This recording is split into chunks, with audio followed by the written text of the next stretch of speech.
Okay, so this week I wanted to share with everyone one of the fairly not really that well-known secrets in property development, and that is around commercial property.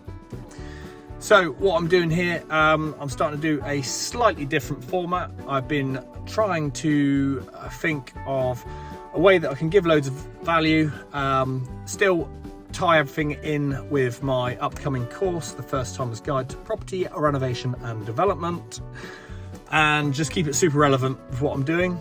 A good friend of mine suggested that it seems as I'm looking at a lot of property at the moment, generally look at 1 or 2 a week, something like that I do a little review, kind of like before and after each property, and just explain my thought process, because there's a lot of stuff that I do that I now take for granted, that if you're new to it, it's kind of stuff you may not have thought about.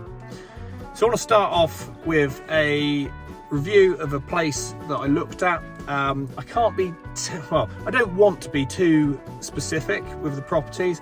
A lot of them are still on the market. I don't want to be chucking negatives out about other people's properties, because that's just really not cool. But I just want to be kind of honest, so I'm not going to show the actual properties. I'd love to do like a walk around, but again, you're kind of copyright and all sorts of legal red tape crap. So I shared a few weeks ago about my wish list, having a wish list. A lot of people, the majority of people, write this off as so fluffy and waste of time, and why would I do that? I know what I want. I do it, I've been doing it for years. I recommend you do it, you do what you please.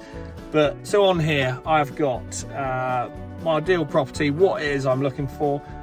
This is an ideal world. Likelihood of hitting all this is fairly slim, but this is what we aim for. So I want to be 20 minutes away from Lyme Regis. I want around about 5 acres of land. I want stunning views. I want it to be peaceful and quiet. I want good transport links. I'd like a house that's ready for holiday let, like minimal amount of work, couple months work.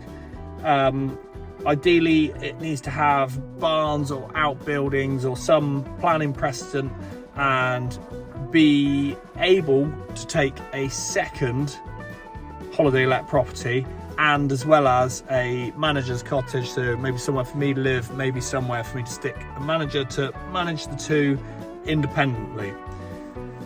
Loads of other stuff on here as well, but that's the basic overview. Okay, so I looked at a hotel. It's absolutely amazing location. Now, hotels are generally ridiculously cheap, same as pubs. The reason for this is the value is based on their business. So if the business hasn't been doing great for years, that's how it's valued. Whereas a house is valued on the house.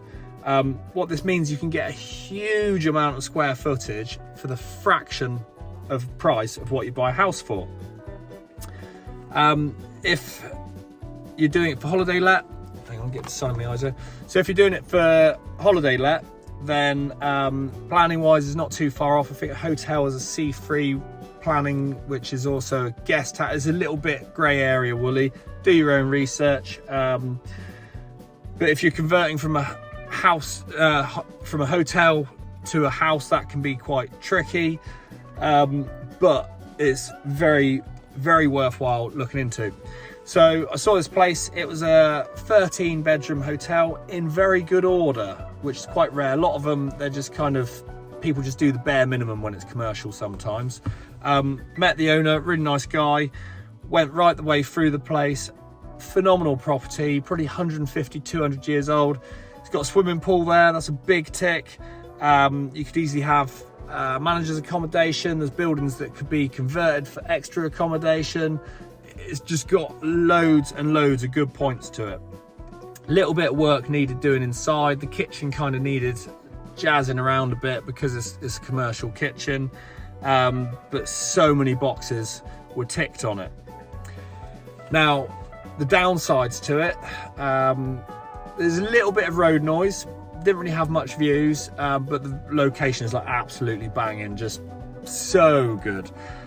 Little bit of road noise, I can deal with that. That's not a major one. It has got some neighbours though. Now, neighbours for me is quite a big thing. I want somewhere that's out in the middle of nowhere, no one near it, around it. The big one though, there's an agreement over the use of some of this hotel with a neighbouring estate property. Now this, I reckon, can be overcome. I did a bit of research into it. I found out who the agreement's with, where the company's based, who owns it, that sort of thing. I spoke to my lawyer. They said it's probably about £1,000 to dig through the agreement, find out all the, you know, the intricacies of it, to then give me something to present to the landowner. Now it might be to build something else for them, or it's going to cost you. But the thing is, the price of the hotel is a lot of money, but it's so cheap compared to the return you can get out of it. The return you get, the turnover will probably be about 25% of the overall cost. It's not profit, but you know, it's a big return on investment. However, the reason I didn't go any further with it is because on this list, one of the big ones on this for me is to be able to have 2 properties on the same site. With that one, that's not possible, therefore I have to discount it. It's a shame because it looks really good, but this is kind of what you've got to do, your thought process. You've got to be very, very ruthless and really find there's certain things on this list that are kind of not major, you know, things like road noise. Yeah, I can deal with a little bit of that. Not being able to have a 2-on-1, no, that's a big one, therefore got to discount it. Anyway, that's enough of my waffling for this week. I'll see you next week. Bye.